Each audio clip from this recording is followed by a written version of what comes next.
รีวิวเที่ยวครึ่งวันเงากับเพื่อนEP หนึ่งทริปนี้เริ่มต้นจากมื้อนี้เป็นวันหยุดวันอาทิตย์นอนอยู่บ้านเงาบ่ฮู้สิไปไสเพราะว่าเงินก็บ่ค่อยมีนอนเล่นไปนอนเล่นมาจนว่าถึงเที่ยงก็เลยทักหาหมู่ส่วนการออกไปกินข้าวตอนแรกก็บ่ฮู้ว่าสิไปกินไสดีพอหมู่ฮักก็เลยปรึกษากันว่าไปหาอีหยังกินแถวๆอำเภอพุทธิสงฆ์ก็แล้วกันออกจากบ้านประมาณเที่ยงครึ่งขับรถออกจากคูเมืองมุ่งหน้าสู่พุทธิสงฆ์ชมวิวสองข้างทางไปเรื่อยๆตามภาษาอินฟลูเอนเซอร์บ้านๆระหว่างทางก็เมามอยกันไปเรื่อยๆเรื่องงานเรื่องชีวิตที่เหนื่อยล้าการเงินที่มีปัญหาทั้งเรื่องการใช้ชีวิตแต่ละเรื่องความรักคุยกันจนเผลอแป๊บเดียวก็ถึงอำเภอพุทธิสงฆ์พอไปถึงอยู่ๆก็เกิดเปลี่ยนใจล่องไปเที่ยวพยัคฆ์ดีกว่าระยะทางจากพุทธิสงฆ์ไปก็บ่ไกลประมาณ20กว่ากิโลก็เลยพากันมุ่งหน้าไปอำเภอพยัคฆภูมิพิสัยจังหวัดมหาสารคามขับรถไปเรื่อยๆแบบชิวๆตั้งใจว่าสิหาอีหยังกินก่อนแต่พอไปถึงก็เปลี่ยนใจอีกแล้วโมบอกว่าอยากไปพระธาตุหน้าดูนก็เลยตกลงกันว่าไปก็ไปแต่ก่อนไปขอแวะเติมพลังสักหน่อยแวะปั๊มปตท.พยัคฆภูมิพิสัยเข้าห้องน้ำเติมน้ำมันแล้วก็ต้องแวะอเมซอนตามมาตรฐานชีวิตอินฟลูเอนเซอร์บ้านๆของเฮา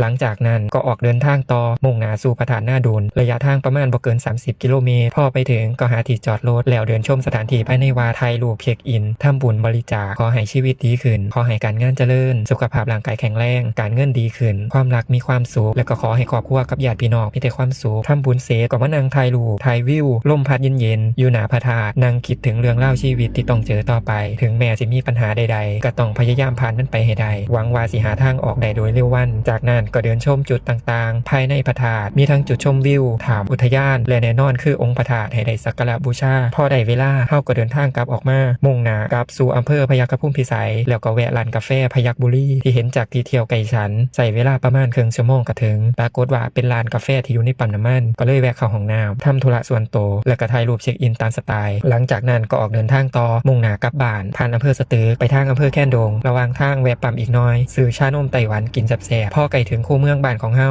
หมู่ก็ชวนแวะกินข้าวเป็นจุดสุดท้ายของทีครึ่งมือของมื้อนี้ EP นี้ก็มีเพียงเท่านี้ EP หน้าบ่ฮู้สิได้ไปไสอีกฝากกดไลค์กดแชร์กดติดตามให้แน่เด้อครับบ๊ายบาย